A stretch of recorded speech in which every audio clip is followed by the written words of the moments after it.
It looks like it's 8:10, so let's get started again. This next topic is economic statistics, mainly GDP and inflation.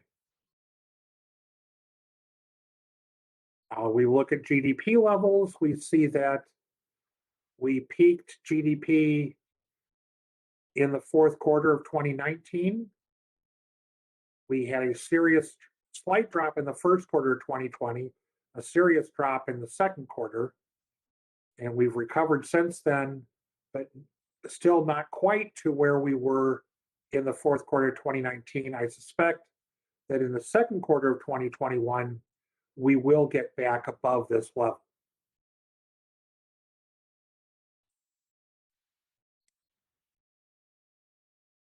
And these are the quarterly change numbers. You can see big drop in the second quarter, big gain in the third quarter. And the way this is scored is that the first quarter of 2021 is considered a Trump quarter, even though he left office during this quarter. Because the months that are included are in this calculation are actually November, December, January, February, and March.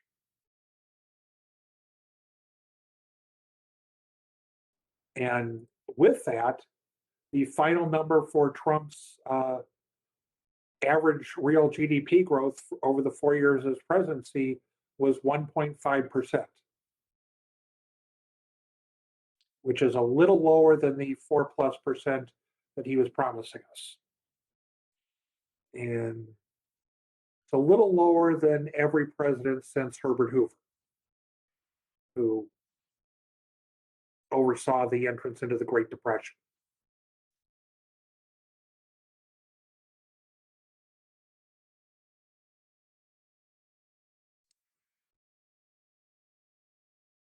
Cumulative percent change in GDP. Obviously, it took longer to recover in the Great Recession, but again, we're still below our starting point.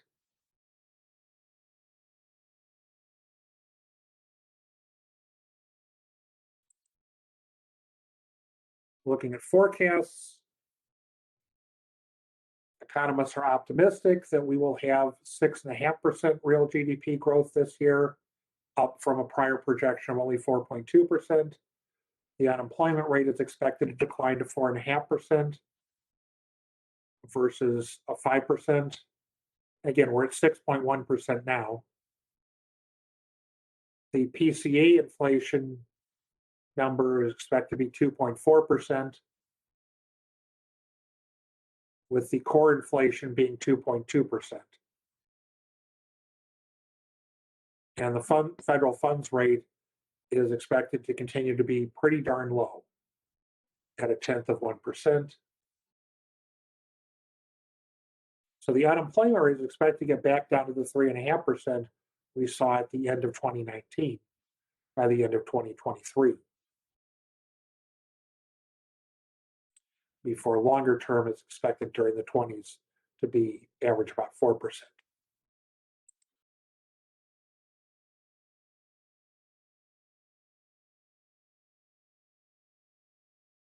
And inflation,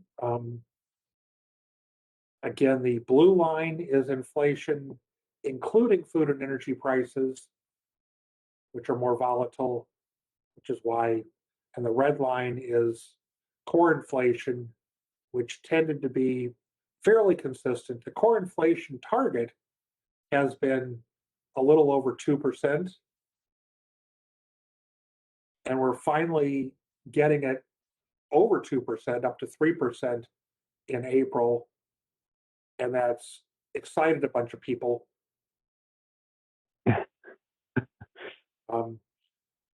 And the 4.2% is exciting a bunch of people, but it's when you figure how little inflation and how prices almost dropped last year, they did drop in gasoline, fuel. This shouldn't, I mean, we've been predicting this for a few meetings now that the gas price inflation was going to make this number be pretty big, because as we'll see in another slide or two, inflation in gas was pretty big. And again,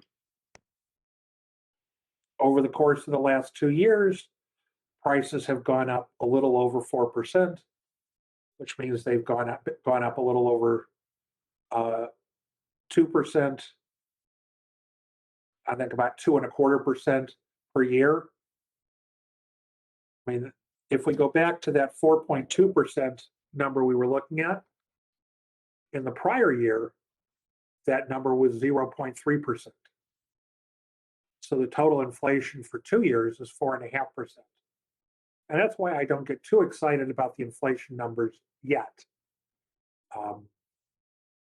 If we were to continue to see this number for a few more years, or it kept growing, I'd be concerned, but I don't think that's going to happen. And this is where we're talking about the price of gas, which is a big piece of the energy, is up 49.6% over the last year. So, I mean, that's a big part of why the core inflation at 3% is 4.2% for everything. Because food, which is the other volatile component, is only up 2.4% over the last year. So it's actually lower than the all item rate of 4.2%. Someone talked about vehicles, and especially used cars and trucks. We intentionally stopped making cars when the economy collapsed a year ago. And as we've gotten to where we want to make more cars now, we don't have the microchips to make them. And so we have assembly lines that are stopped around the country because of the lack of the microchips to make cars.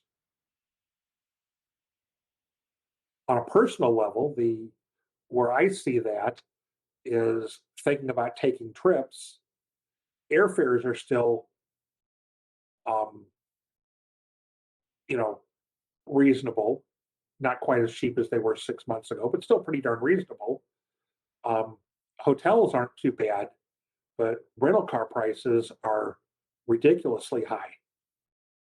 I'm seeing 600, 700, 800 a week for the cheapest cars in a lot of places. There was an anecdotal story of people renting U-Haul trucks in Hawaii because there were no rental trucks available at a reasonable price, no rental cars available at a reasonable price. They're driving around Hawaii in U-Hauls. They were cheaper than rental cars, yes. Yep. I hope they paid attention to height restrictions on roads and underpasses. Yep. With the higher vehicle height in those U-Hauls. Or in Hawaii, I guess it's uhaus. But yeah. And we just had a question in the chat about why have gas and petroleum prices gone up so much. And sort of like they haven't. If you look back 2 years ago, gas was about $2.90 a gallon. Currently, it's about $2.96 a gallon. So in 2 years, it's gone up very little. But a year ago, it was down around 180 something. And so the 1 year inflation is that 49.6%. Even though on a 2 year basis, gas really hasn't gone up as much. It's just the price of gas collapsed a year ago when no one was driving. And at the production level, there wasn't storage for gas, for crude oil. And so my recollection is that crude oil almost had a negative price in the spot market. in this inflation hysteria that you're seeing out there right now, I really think it's overblown dramatically. And yes, there are some supply chain issues, like Carl mentioned. There's some chip issues for cars, building new cars. So you're seeing the rental cars go through the roof. But you can see here what's really happened is gas had just cratered, and now it's back to where it gets to this time of year, as it has the last 3 years. 2018, 2019, and now 2020. I'm sorry, 18, 19, 20, and now 21. You see $3 a gallon gas. This is what happens that time of year. And so this idea that we've got runaway inflation is strictly a conservative, attack on Biden. At least Stefanik was going all out on Twitter about how the Democratic policies are driving prices through the roof. And I mean, she was just lying through her teeth. It's one of those things where they're using this 1 year comparison, this $1.77 comparison versus $2.96, not just with gas, but there are a lot of other things where prices were much lower this time of the year last year. So you got to get out of this frame of the 1 year comparison against an incredibly low number. And you'll hear the Federal Reserve and other economists, they call this a base effect, meaning the base of your calculation, your $1.77 base compared to now, is a very unusually high comparison. But if you go back 2 years, it's nothing to holler about. And you would expect that price would be $1.77. So I'm amazed. I shouldn't say I'm amazed. The media has done an absolutely horrible job of explaining this. The conservatives have sort of screamed about inflation, and it got a lot of traction, I think, that it should not have gotten, because if you look at things over a couple of years, it's not that big a deal. Now, if it continues to keep going like this, if these supply chain bottlenecks are really that bad, and you have $1.9 trillion of Biden stimulus, and you have a lot of people that want to get back out there and start driving and doing other things and going on vacations, and yet you still have these supply chain hangups, that could be a problem. But the Federal Reserve is using the word transitory. These are transitions that, as the economy ramps up, those bottlenecks will be resolved. They'll get resolved because there's an enormous amount of money to be made in resolving them. And so I'm very confident that businesses will resolve that problem and maybe do a little price maximization in the interim, but they will not keep doing that. They will get those things out of the way just because we have an incredibly competitive economy. And so this is a transition effect. It's a base effect. It is not something that people need to be losing a lot of sleep over, in my view. And we'll see in the next couple of months if that's correct. But liberal economists like Krugman and others are not worried about this. The Fed is not worried about this, but they're watching it in case people start to get nervous about it. They start to think it's something that's going to persist. Then that is a problem. And they have a way of watching that with inflation expectations, which we'll talk about. Yeah. David, the only thing I question you about is you say Stefanik was lying. And remember that in order to lie, you have to know what the truth is. Yep. Yeah. My tweet response to her tweet about this was either you're stupid or you're lying. So, take your pick. I mean, if somebody in that position shouldn't be talking to an economist before they spout off about economics, and it doesn't take long. They can look at the 2 year trend. They could read what the Federal Reserve is saying.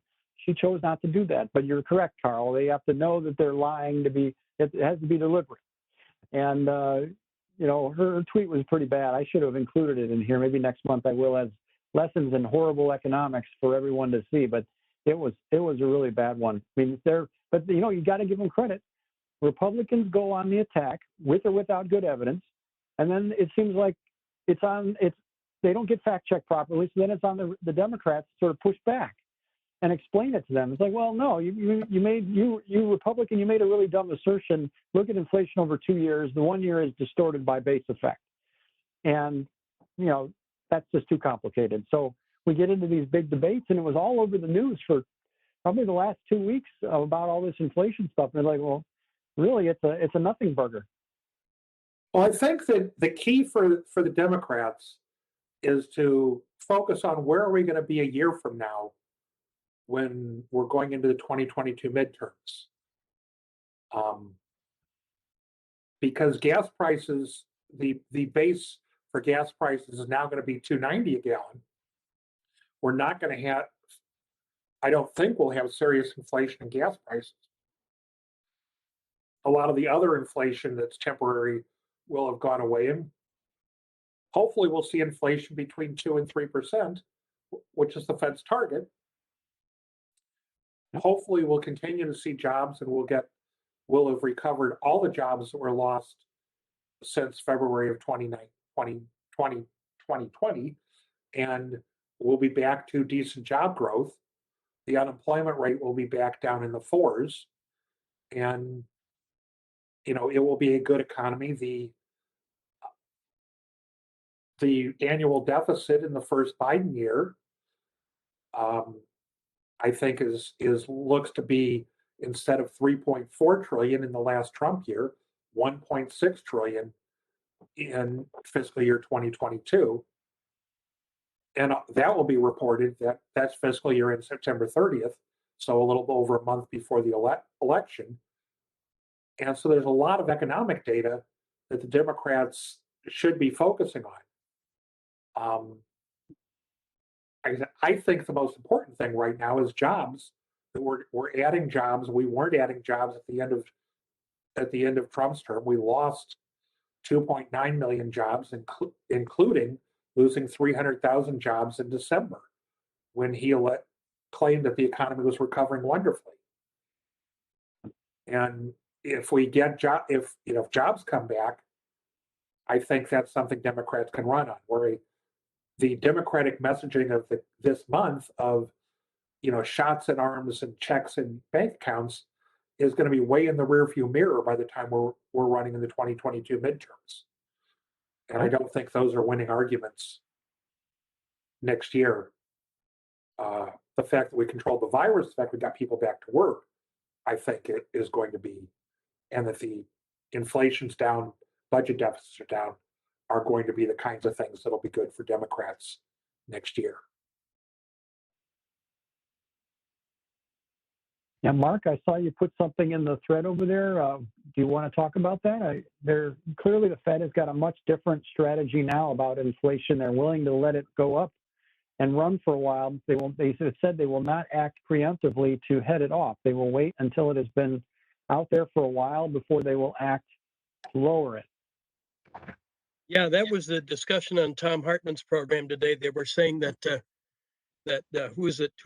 Jerome Powell seems to be switching away from Greenspan's policy on inflation never being allowed, and seems to be maybe hopefully letting labor rates rise, which would be a good thing. Yep. Right. Yeah, and the Fed is not trying to be subtle about that. I mean, they have said, we are changing our approach. We are going to have, we want to see inflation above the 2% target for a sustained period of time before we act. They aren't going to act preemptively like they did recently. I think it was 2019 when they were raising rates because they were worried that inflation might get going with the Trump tax cuts. And they may have been earlier than that. They may have been like 18 or 17 when they started that. So they are on a different path now, and they're going to wait and see. And the Fed has been very clear they are not worried right now, and they're trying to downplay any expectations of inflation, which is this right-hand graph here. That number is high, but if you go back, if you see on that right-hand side there, or it says Fed will be watching this carefully, that line that's up around 2.5, what that says is that Wall Street expects inflation to run on average 2.5% for 10 years. The Fed does not want that to keep climbing on a trajectory like that. And so if that keeps up, then you may see a bit different message come out from them. But I don't expect that number to keep climbing like that after the next month. After you see, we may get, Carl, I guess we're probably going to get one more month of these base effects, right?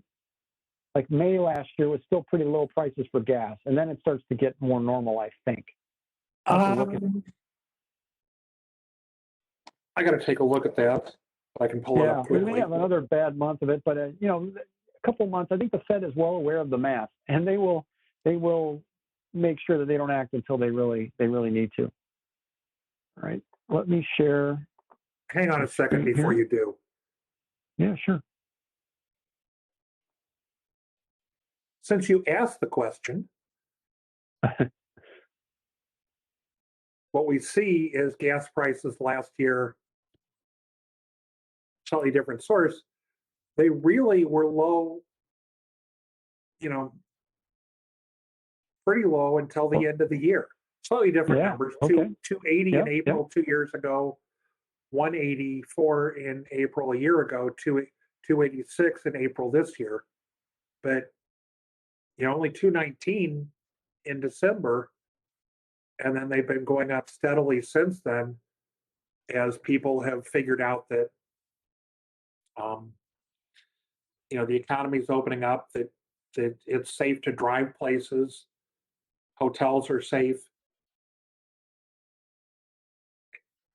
and you can still get decent rental car prices. Yeah.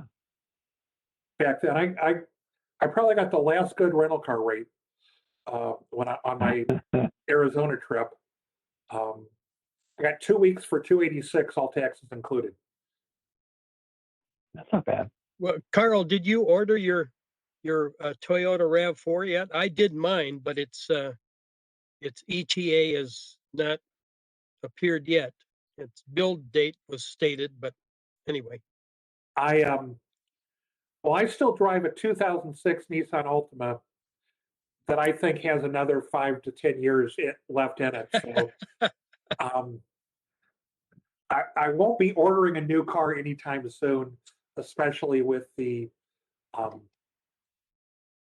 what's going on. On another commodity market, we had a discussion over coffee this morning about lumber prices and how they've exploded, because Bill and Jim McGrath were talking about the price of redoing their decks. Is it starting to come down? Not that I'm aware of, no. I seem to have seen some stories on that, but anyway, that goes back and forth. Yeah.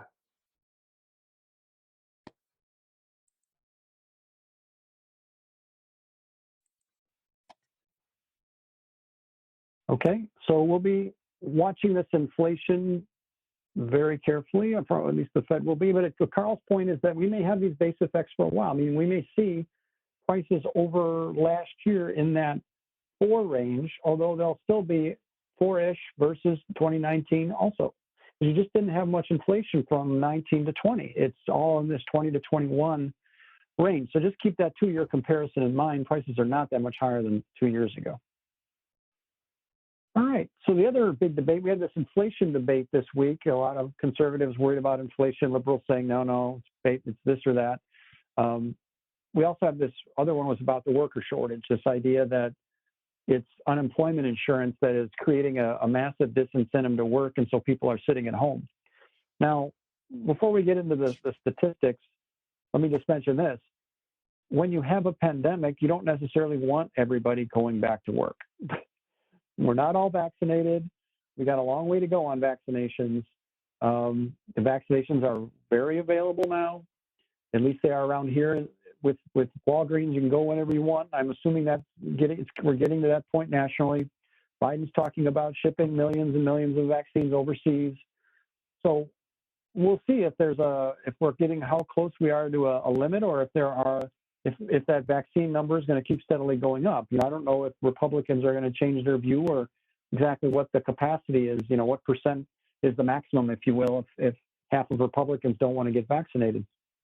But the fact that 12 to 15-year-olds are now eligible for the vaccine as of this week means that I think we will see a fair number of people getting vaccinated over the next month or so. Yeah. Even if it's mostly the younger people.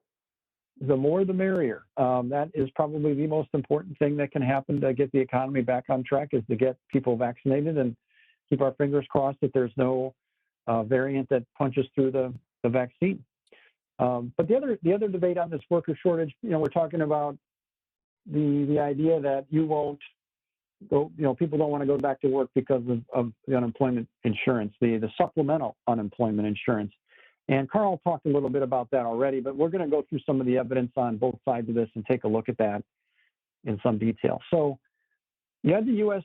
Chamber of Commerce say, we think the best thing you can do to help businesses stop that 300 benefit incremental amount. And they said here, 1 in 4 recipients take home more in unemployment than they earn working. Okay? So just keep that in mind, that that's 1 in 4 people that are actually getting unemployment, not 1 in 4 workers, 1 in 4 people on unemployment that are getting more than they earn while they're working.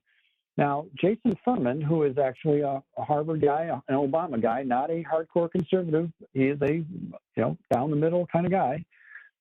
He does think that this thing is contributing.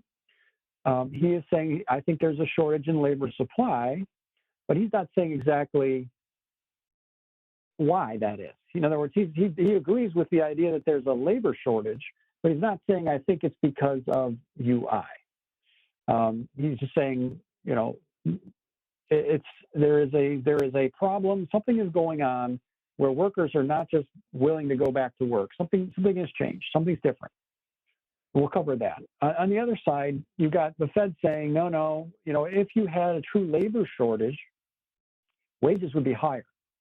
A tight labor market means people are bidding for workers, wages are going up, but they're not seeing that yet.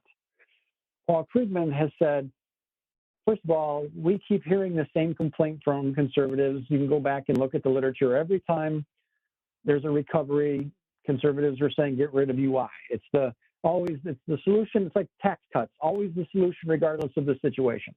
In this case, cut the UI and therefore people will be forced to work, No matter, even during the Great Recession, they were arguing to get rid of unemployment insurance, even though there were no jobs. Didn't matter. In this case, though, you're seeing evidence that there are a fair number of job openings. And so why is it that workers aren't willing to take those job openings? Now, also, so you got Fed Chair Powell, Krugman, and Treasury Secretary Yellen all saying some of the same things, that it ain't the UI. And if it were the UI, you would see something different happening than is actually happening. And so what that is, and let me jump ahead for a second, and I'll come back to it. This graph on the left shows different groups and how much their employment changed. And the idea would be, if you benefit more, if you're in an employment group, a low wage group that is benefiting relatively more from UI, in other words, that $300 bonus is a much bigger thing to you because you don't make much money to begin with. If that UI is out there, you would not be likely to go back to work, meaning your group of workers at the low end that are benefiting a lot from this would not be going back to work. And that is not what happened. You actually had this group here, a relatively lower wage group, the leisure and hospitality, coming back 350,000 jobs or so, 325,000. But a lot of the higher, and this group down here would have been benefiting more. They're benefiting more from the $300, meaning they would be wanting to stay out of the labor force or staying out of the workforce. They're jumping back in. Meanwhile, these higher end guys that aren't benefiting that much from that extra UI, relatively speaking, didn't come back. In fact, professional and business services took a pretty big hit. So it isn't, you would think, so you would expect this pattern to be reversed, meaning a lot of these circles up here would be out here, and then this circle would be much farther over this way if UI were the main factor. So pretty heavy hitting folks, the Fed, Janet Yellen, Paul Krugman, all saying it's not the UI. And Krugman goes through it in some detail here, but I'll come back to him in a minute. The $300 a week is what? It is about, is about $7.50 an hour boost. 300 divided by 40. Yeah. So on a minimum wage, that's a big deal. On a construction wage at $35 an hour average, even if you're down 20% because you're in Wyoming, not quite such a big deal. Right. And that's the Yellen argument is you and Krugman, you'd expect to see a reversal of this slide. You'd see more of these upper circles out here and this one down here. You would see this being held back. I guess that's a better way to say it, is you would expect to see this red circle being held back, looking more like this teal circle here. if the UI were the overriding factor. So when you compare openings, let me slide some of this out of the way here. When you have, and let's look at the big numbers. The unemployment level, 9.8 million people unemployed. And the data is available for different periods. The openings and hires lags by a month. So just keep that in mind. But if you look, you can see that the unemployment level didn't change very much. The blue line didn't change much in the last month. The job openings are 8.1 million and the hires are at about 6 million. And the openings are greater than hires by 2.1 million. And historically, that's been averaging about 1.2 million. So that's pretty high. That's a fair number more openings than usual over hires. So that indicates there's something going on. There's some kind of a shortage, kind of. And so the openings are unusually high, but the hires are the typical pre-crisis level, meaning the red line is pretty much where it normally is. If you go back to history, look at that pre-crisis trend here, around 6 million hires every month. And remember, when we talk about job creation, that's a net number. There's always people there's lots of new jobs created, there's lots of jobs destroyed. Okay, so there's the net, when you see 6 million, that seems high compared to 200,000 net job creation a month is usually pretty good. This 6 million here is a pretty typical level of hiring, but what you have is an unusually high number of job openings. Look at the trend going back, you're more like 8 million here, whereas that number is typically like 7-ish, right? 6.5, 7 point something. So that's kind of why this gap has opened up. Also note, though, that the blue line is normally below the green line, or green line is normally higher than the blue line, and it is not right here. So this is still a pretty wacky, use a technical term, this is a pretty wacky looking labor market. You've got a lot of unemployed. You've got high job openings, so businesses are saying we need people, but you've got a typical level of hiring going on. So you'd like to see that something pulling that blue line down and the red line up to kind of match up with the green line. And that's what's kind of weird, is why is the blue elevated? Why is the red line down? Because green is kind of, if the openings are there, in theory, people would grab them. So there's a whole bunch of reasons why people probably don't want to deal with this market right now. And let's talk about some. And there was some interesting news about the first one here, so we'll talk about it, but then I'll come back to that one. One, logically, childcare would seem to be a problem because you have many schools and child daycare facilities are still closed. You also kind of see this idea of women in the labor force dropping while men are coming back in. So the women dropping may be an indicator of a childcare issue, because women tend to do the child caring disproportionately. Clearly, the virus is still out there, so there's a lot of risk of getting sick on the job. Only half of people are vaccinated, and Carl pointed out, when you look at April jobs report, less than 20% of the population was vaccinated. Now we're more like 40 to 50. So lots of, there was a lot of that risk out there. Anecdotally, you've seen these stories of a lot of people do not take kindly to being told to put their damn mask on or stand back.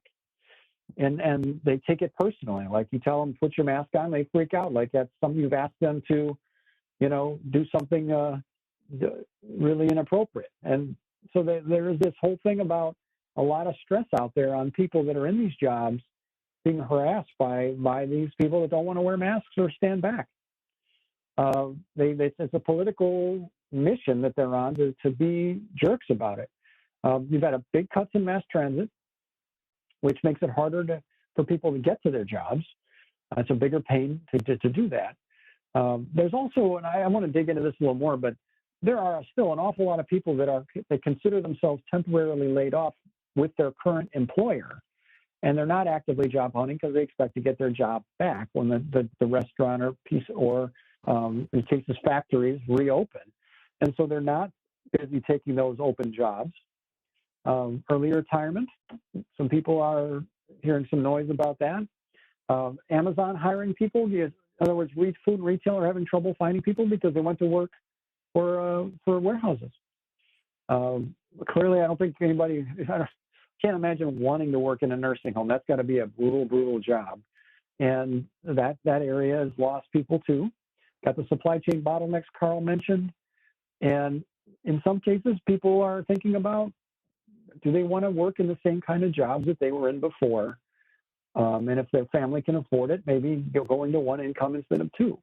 So there's this fundamental relook is what Heather Long said at the Washington Post. She's an economics writer, or one of their writers, and she said things are fundamentally different. People are reassessing at what they do and how they do it.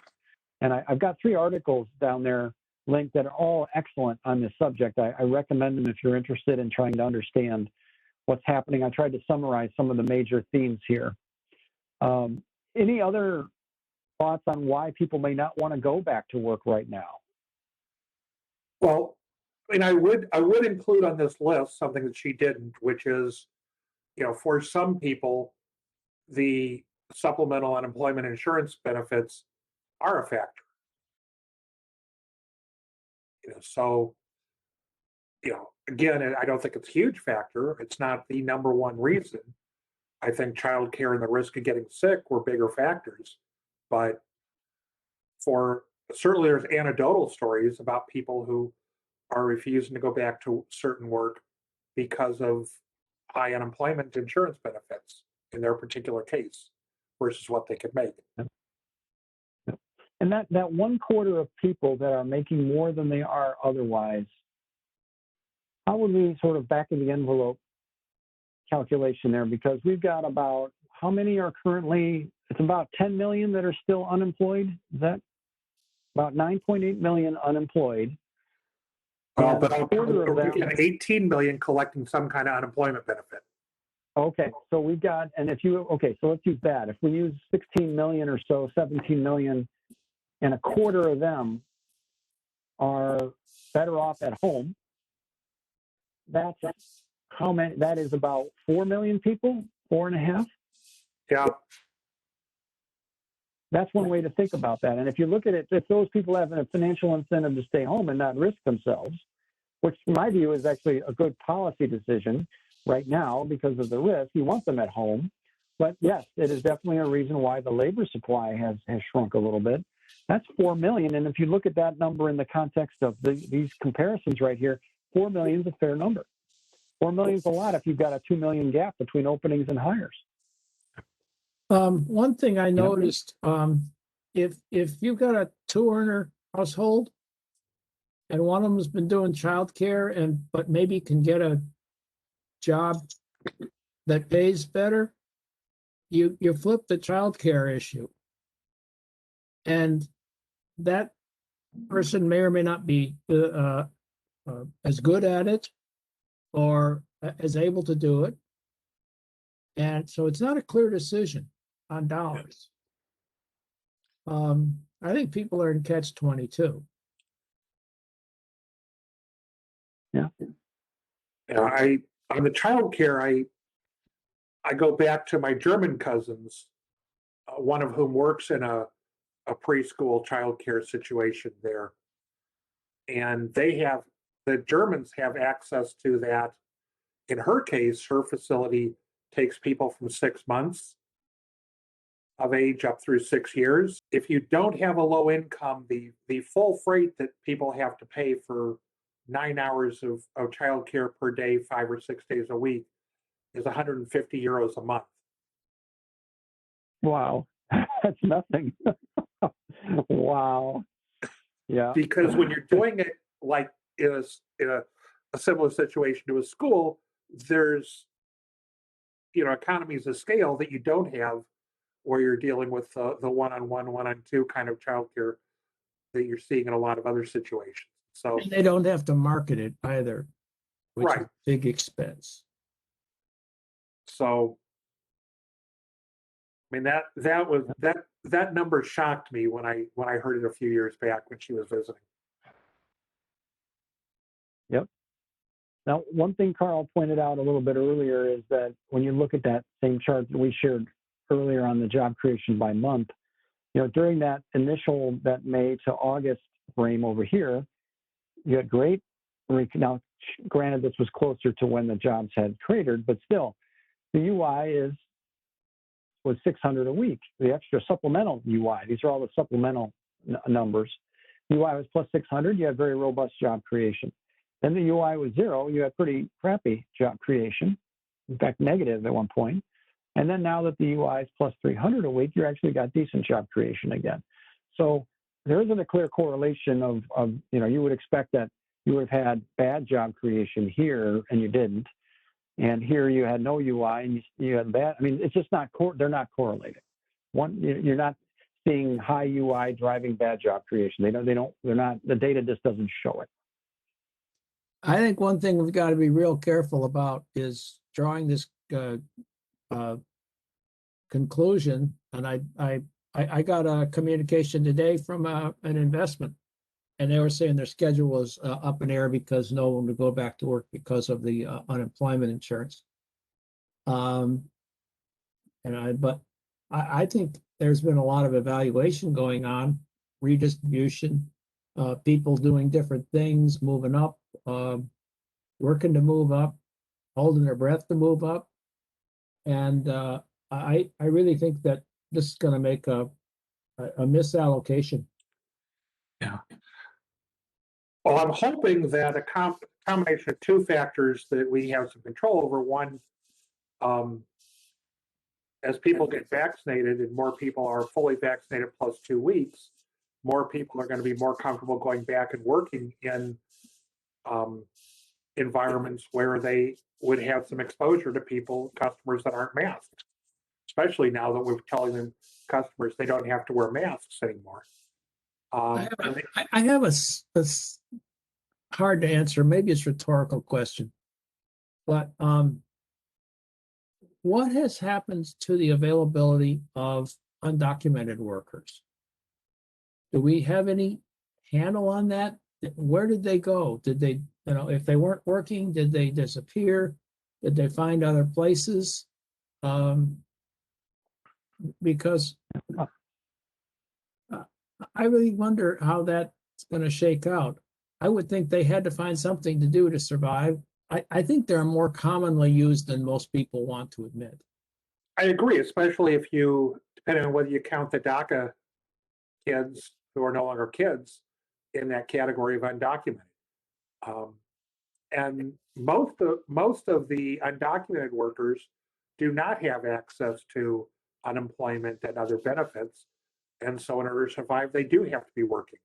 But if you can't find them, but if you can't find the undocumented people you were using last year and the year before, you've got to replace them with documented workers. And I think it's very likely those folks have found something else to do. Well, I assume they're either working, maybe in an Amazon warehouse. Until we start throwing the company controllers in jail for paying that money, we're going to have a lot of undocumented workers. If we start doing that, that'll solve the problem in 24 hours. They know where the money's going. Yep. It's not the controllers that are doing that hiring. I don't care what they're doing the hiring; they're doing the paying. That's collusion. They will have audits done if they're jail. If they're on the hooks for going to jail, they will have audits done to make sure those are documented workers. Yep. Yes, they will. All right. So let me use a complicated graph to explain something we're trying to talk about here. And this gets back to the point that Furman, the economist, made at first. Something is causing the labor supply to shrink. Now, in economics terms, you guys are familiar with supply and demand. You got this is the demand for labor coming down this way. This is the supply of labor. The higher price you're willing to pay, in this case, price being a wage, the more people are willing to supply, more hours of work they're willing to supply. So the supply curve goes up like this.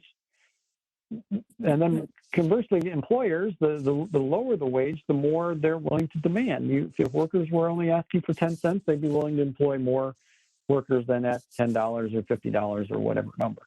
So what initially the situation was here, let's say, where there's a certain number of hours of labor happening in the world, and there's a certain price wage that is prevailing. That's WE and QE. Now, if all of a sudden all these factors happen And the workers are saying, we demand a higher wage for our work. And they say that more or less across the board. They're saying, we're not going to take this risk to be out there right now. It's too darn dangerous.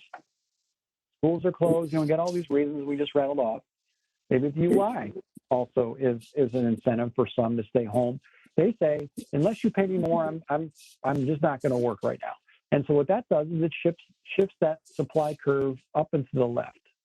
And that's what that second line is showing. So you start out with this initial labor line or supply curve, and then it shifts back up here. Now, what does that mean? It means that not only if you're an employer, not only do you have to pay more, but even if you pay more, you will not get the same number of hours you got before. You have to pay more to get less hours. You see that?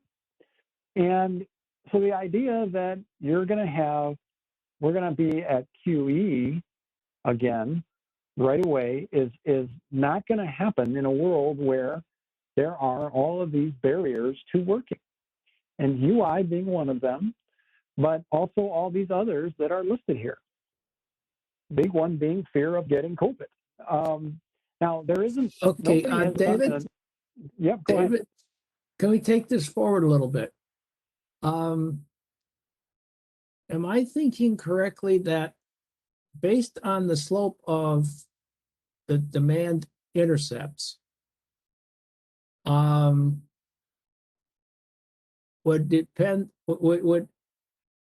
tell you whether or not your GDP went up or went down for the amount of work they're willing to buy? Well, okay, no, good question, and I'm going to try to answer it this way. If you are able to get, and Carl showed you, we're probably going to get back to GDP, the peak GDP next quarter, right? But you're doing that with 8 million, with how many unemployed? With 9 million fewer workers, let's say, or however many workers below. Where are we, Carl? We're 8.2 million workers below where we were. The productivity is much.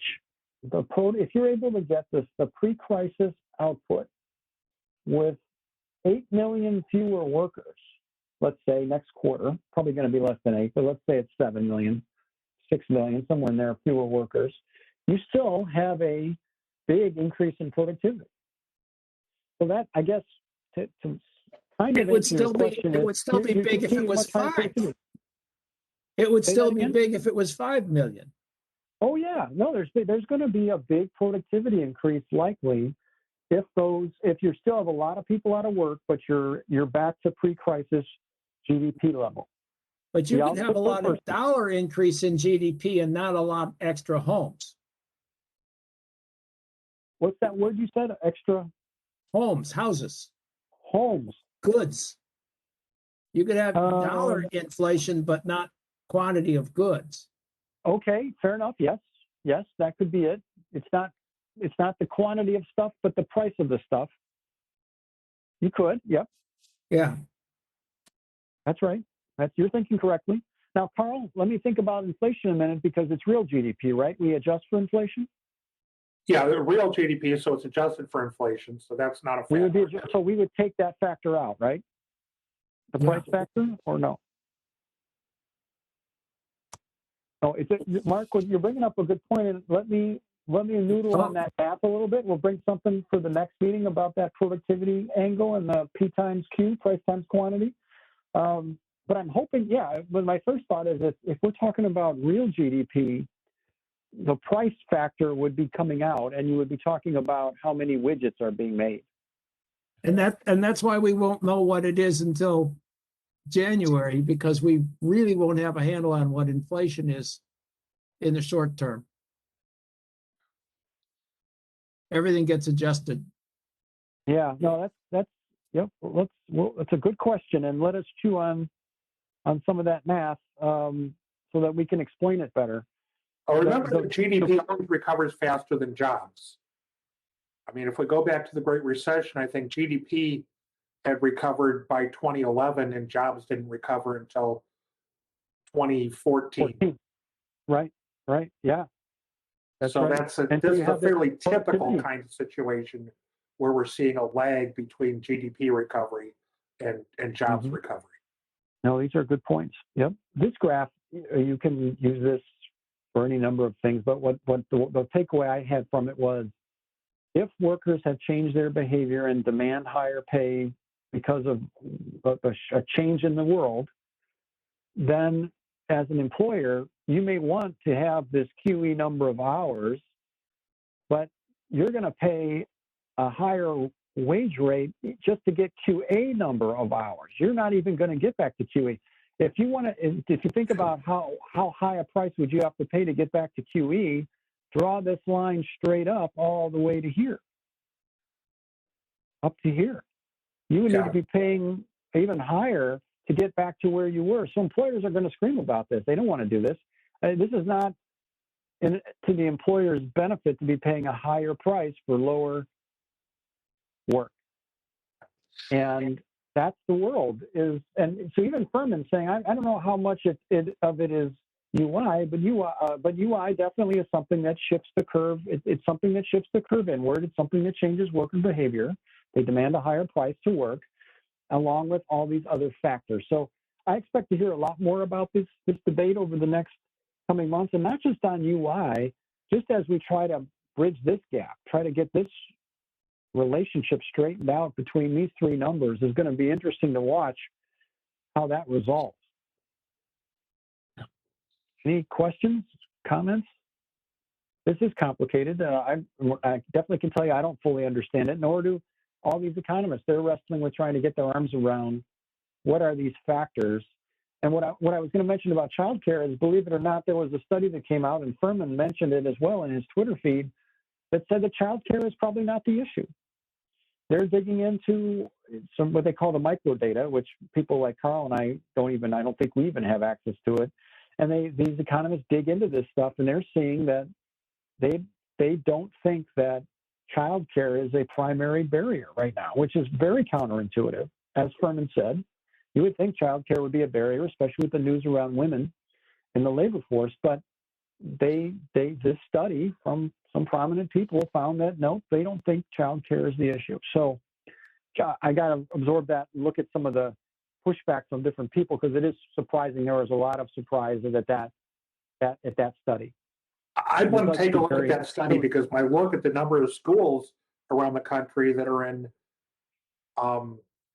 virtual mode or hybrid mode and don't have all the kids back in class 5 days a week, there's a lot of families that need childcare that didn't need it before. Yeah, right. And it seems like it would be a problem. Intuitively, that has to be a factor. Yep. And that's what Mark Furman was saying. That he was like, and he even said the same thing. He has made the claim that child care is probably a big factor right now. And he's saying, I was surprised by this study, but it seems like a good study. So more to come on that. But again, the point I'm making is this analysis is emerging, and there is not a set answer to it. But what the agreement seems to be, we have this situation of a supply curve that is shifted in.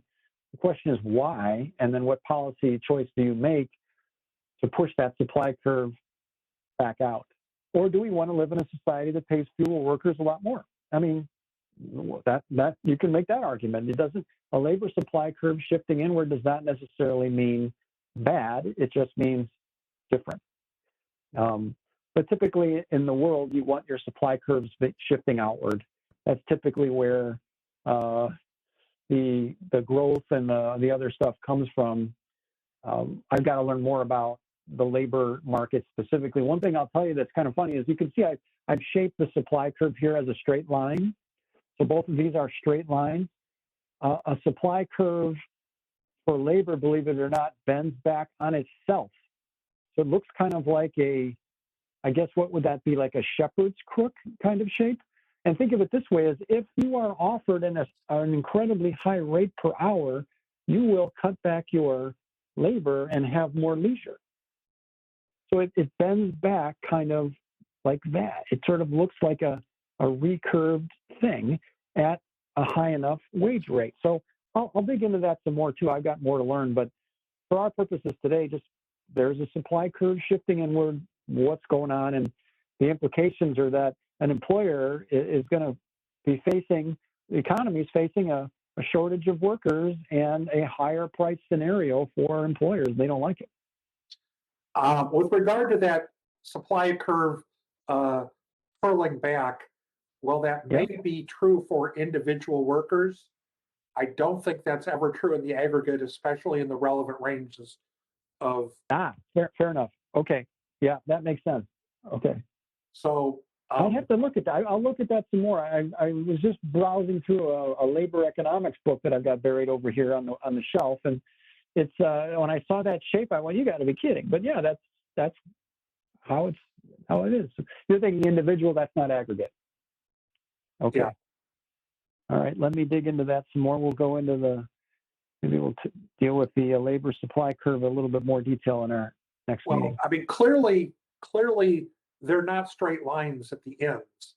There is a limit as you move to the right, that we have a certain number of people who are potential workers, and there's a limit on the number of hours that they can work. It's a physical limit.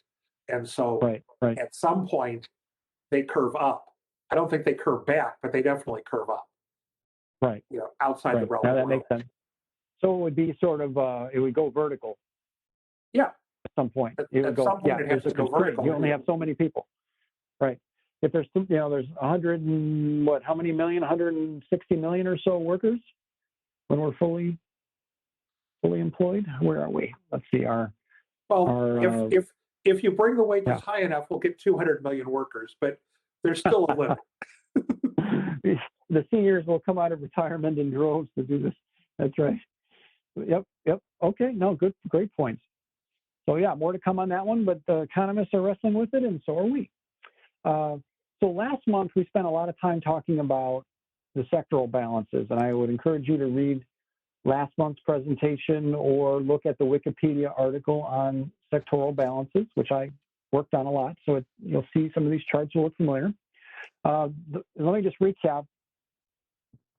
How are we doing on time? Okay. So just to recap it, there are these three sectors. The government sector is the one everybody's pretty familiar with because you've always talked about government deficits. And so last year, the government deficit, the federal budget deficit, was 15% of GDP. And that's defined as a minus. The foreign sector is roughly your trade deficit, technically your current account, which is your trade deficit, and it also has some flows for investment. So like when your foreigners have invested here and then bought assets like stocks and we pay them dividends, or vice versa, we own foreign stocks. That's factored in there too. That's about 3% of GDP. And you look at the foreign sector from the foreigner's perspective. So if the U.S. has a trade deficit, that is, the foreigners have a surplus. If we have the deficit, they've got the surplus, has to happen from math, just straight up math. 3% of GDP, and then the domestic private sector is savings by households minus investment by businesses, and it's 12% of GDP. So, and those are very unusual readings. The more normal stuff is in here, like the second Obama term and the Trump term pre-coronavirus were pretty typical, ranges in there. Last time we had a really wacky looking one like that was back in the Great Recession. You have this kind of split of the budget deficit goes very negative and the private sector surplus goes way up as the private sector is saving money and not spending it. The argument from MMT economists is that when you have a private sector deficit for a period of time, that means that sector is adding debt. That's what a deficit means on these charts. Like you think of the government running deficits every year, adds to the national debt, they're borrowing. If the private sector is borrowing for an extended period of time, that's risky. And you eventually run into a situation where banks will stop lending. And they did in 2007 and then 2008, the bank said no more. And the bubble burst and boom, you had this green line shot through the roof. People stopped spending. And as a result, even without changing their policies, the red line exploded as well. Those are the automatic stabilizers. So unemployment, food stamps, and then in the case of the Great Recession, the tax revenues cratered all on their own wasn't Obama policy. And then you got this pattern in these sector balances. So the idea, what I said to you guys last month was, where do you want your government to be? And the answer to that is, you want your government, you want to be in a situation where the private sector has a surplus. You don't want them borrowing. And so in order for that to happen, your government deficit must be larger than your foreign sector surplus. And we explain that math, and that these three lines, those values must add to zero every year. And so you see what I've got up here, 12, 3, and 15, 12, and 3 is 15 positive, government sector 15 negative. They add to zero, they must. That is how these sectors are defined, in a way that they must add to zero. And think of it like the accounting equation of assets equals the sum of liabilities plus equity. A equals L plus E. If that doesn't hold true, the accountant made a mistake. Assets must equal liabilities plus equity. There is no, you've made a mistake if they don't add up. This is the same idea. This is just economic math. These three things must balance. So if you see a chart like this in the wild, here's an example that Stephanie Kelton did. She's an MMT economist. It is the same chart I just shared with you, only hers is quarterly. And it's also goes back further in time. It goes back to 1952. And she referred to this period here, which I've zoomed. It's kind of zoomed in this diagram. That's what she calls here unprecedented and unsustainable private sector deficits. This blue line was negative, and you can see it's the only time we had those, going all the way back to 1952. And the economist I mentioned, I'm going to forget his name now. Oh my God, I got it on my shelf. I don't want to get up now and go over there, but he, I'm going to do it. Hold on, I can do this. Where is he? Jason Godley. Furman. That's him. Wins Godley was, he said, he wrote papers on this in the early 2000s. He said, if you keep running this blue in the negative, which I have as a green in the negative here, if you keep running that, you will have a crisis. The housing, they will be indebted, and you will have a debt crisis where the banks will stop lending and the economy will go into a spin. And so what the MMT economists argue, don't have a blue area here. That's dangerous. Don't do that. As I diagrammed here, don't have a green line below zero. And you'll see this. And so she was busy beating up on Senator Mike Braun, who took it upon himself to actually go in front of the Senate and actually critique MMT and say, and he was beating up on MMT. And so she felt compelled to zing him. She's a professor and is one of the people that you go to first to try to understand MMT. And she said, one of the funny things she said is that, her view is, you run a government deficit, like I said earlier, I got it from her, you run a government deficit big enough to make sure that you have a private sector surplus. And she said, you're okay with running a big government deficit, Senator, because you did it when you gave those tax cuts to people. You did the $2 trillion Trump tax cuts, which gave the money disproportionately to the rich. That's bad policy, and that's what she says here. Could it be that you just don't like deficits that serve a different constituency? Meaning he was arguing against giving more money to poorer people. Why do we give it away why do we have big deficits that are based on tax cuts? Why don't we do it based on spending for things that help the middle class? So it's an interesting thread. You can find it if you look at her. She doesn't do that. She doesn't post that much on Twitter. But if you see a chart that looks like this, same chart, just different colors, it's an area chart, not a line chart, and it's over a longer window. Now, the questions that came up last month, one of the interesting ones was, how does the U.S. compare to the rest of the world? What does Europe look like? What if you're trying to have this policy of a private sector surplus?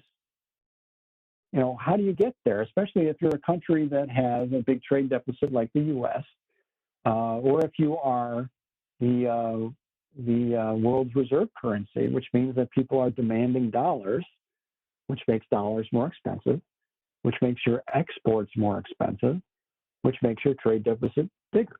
It's hard for the U.S. to be the world's reserve currency and have anything other than a trade deficit. which is a foreign sector surplus. So here for 2019 was the U.S., 2.2, negative 4.6, 2.4. Those numbers add to zero. All these numbers on this chart add to zero. If you go horizontally, they all add to zero. And for all these different countries. So those of you that are interested in this, it's easy enough to get the foreign sector and the government deficits. The private is a plug, meaning I know it has to add to zero, so I just plug it so it adds to zero. You can't find a private sector surplus very easily in the data. At least for me, it was difficult, but the other ones are pretty available. I go to one of my favorite sources, which is the CIA World Factbook. Some people find that an oxymoron. I love it. I think it's great. The CIA World Factbook, you can get lots of economic statistics on one country at a time. They have a big profile on each country in there, which is nice. So if you look at, I got all this data from Eurostat that's in blue, China, Japan, and the US I got elsewhere. But you can see where China and Japan follow a pretty similar strategy. They both have trade surpluses, so that's a foreign sector deficit, right? Foreigners relative to China are in deficit, trade deficit compared to them. Same with Japan. Actually, China and Japan look kind of similar. The numbers are just a little different. Negative 0.6, negative 0.4, 3.8, 3.5, 4.4, and 3.9. That is a great spot to be in for a country, moderate budget deficits, nice private sector surplus, small foreign sector deficit, meaning they are running trade surpluses.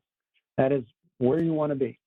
The U.S. also in 2019, not in a bad spot, although it would be better. It'd be nice if we had a trade, if we were like Japan or China, that would free us up to either have a bigger private surplus or a lower government budget deficit, whichever you choose to prioritize.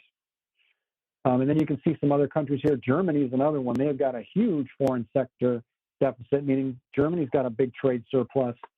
They're actually a budget surplus, government budget surplus, and a huge private sector surplus. In other words, they're basically taking other people's money and giving it to their people.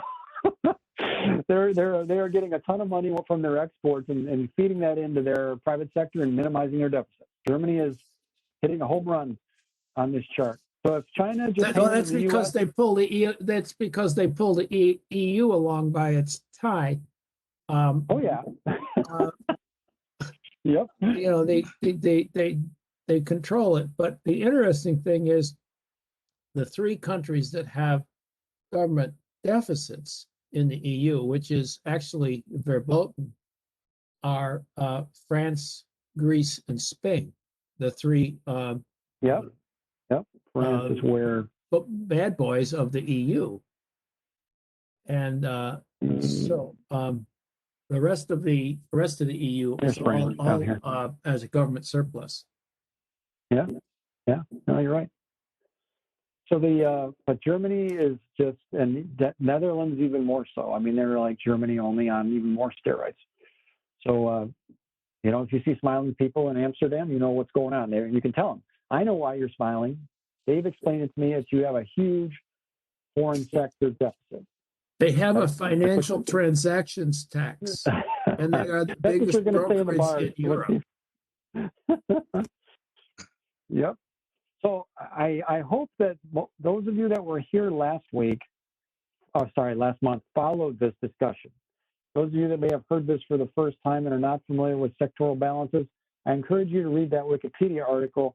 I consider this like one of the coolest charts in all of economics, and it allows you to measure, to actually set a strategy for an economy to say, if we are, like the U.S., is forced, more or less, to have a foreign sector surplus, or trade deficit, if you're going to be like that, you're going to have to run a budget deficit that's big enough to keep your private sector in surplus. If you don't do that, or you have by MMT standards, a misguided approach to just cutting your budget deficit, you can get into this scenario here.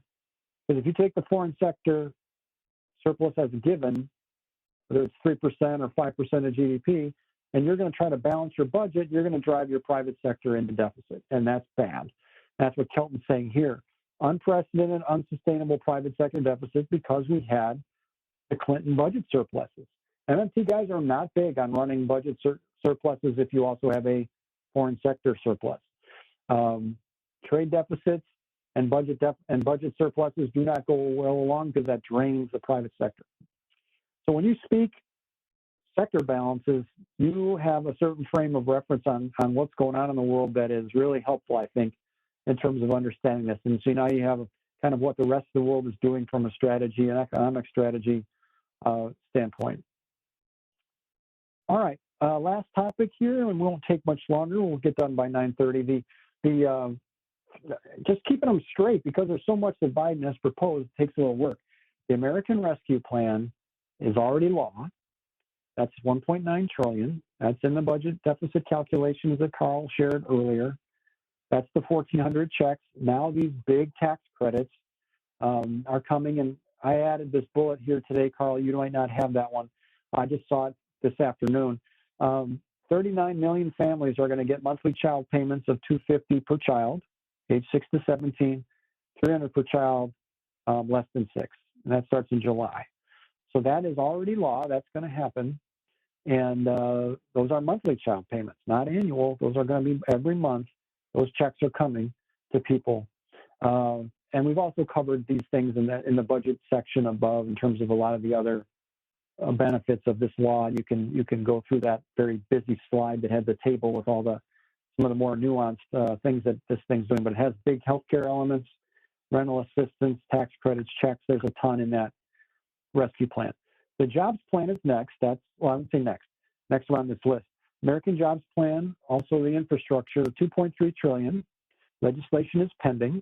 That's the one to spend on the roads and bridges. Also, some things for the home, for in-home care funding, which is a big expense for a lot of people, very difficult thing for a lot of people with elderly parents to take care of. And it's funded over approximately 15 years, meaning the math that Biden is doing is saying, we're going to raise the corporate taxes back toward where they were before the Trump tax cuts. And over 15 years, that will pay for our 10 years of spending under the infrastructure bill. So he's making a college try at financing what he's asking for. And the American Families Plan then is $1.8 trillion, also pending legislation. That is funded by big income tax on the rich. And that one has a whole bunch of different things for families. And I'll go through them here. But these are the three big things to try to keep it separate in your brain is rescue plan, already law, going to happen. The jobs plan and the families plan they add up to about $4.3 trillion, and they've got a ton of elements. Those are all things that are proposals. I haven't even seen them as legislation yet. I don't know how far along they are. I think the Senate's working on HR 1 right now, which is the election reform stuff. Here is some information on the infrastructure and families plans. A nice New York Times summary. Has all the specific elements and the dollar balances that go with it. So you can get some detail there. There are tax credits, some more tax credits, the IRS funding to help collect all those uncollected amounts. I've seen an estimate that it's about $6 for every dollar the IRS spends on these kinds of audit and collection. They can get $6 from people. So in theory, you would spend quite a bit to get that money. If Biden's going to spend $80 billion over, I believe that's a decade, I believe he would get, if you multiply that by 6, if that is accurate, he would get $480 billion in additional tax collected. So this is, I don't want to go through all these, or we don't have time, but you can get a sense of there's a lot in them. And a lot of things that will help families, help people get educated, help our roads and bridges get built up to a world-class standard, and then help people take care of elderly. We covered this slide before, so you've seen it. This is the infrastructure plan. The blue lines are how it's funded with a bunch of different tax measures. And then the yellow lines are the spending. They roughly offset, with the blue lines being over 15 years, the gold lines over 10 years. Those cover the different areas, so we've listed those out. And then this is the new one. We haven't covered this yet, the American Families Plan. So a bunch for childcare, $1,400 per family for that, $4,000 a week for 12 weeks for paid leave for families with children or family illnesses, universal preschool for 3 and 4-year-olds, free community college, so 2 years of community college for people. And then the gains a lot more in enforcement and higher taxes for the wealthy. It's just an NPR article that goes into this nice graphic from them, a simple kind of table to explain kind of what this is doing. So these are very big programs, and I think you probably heard Mitch McConnell point out that he wasn't about to help. So we'll see if what is it, what's his name, our favorite guy in West Virginia, the senator, the one that never wants to, he tries to act like a Republican. Joe Manchin. Thank you, Manchin. Manchin, I'm hoping that he is mostly talking about pretending to be bipartisan, and then quietly he's going to do some of this stuff that is more pro-Democrat. But we'll see what he turns out to be. I think you're going to wind up having to get this done through reconciliation. These are not bills that are going to pass you're not going to get 10 Republicans. So we'll see if Manchin's willing to get on board, because with reconciliation, you still need him. You need Sinema. Is that right? Sinema? What's the lady that's always also a troublemaker?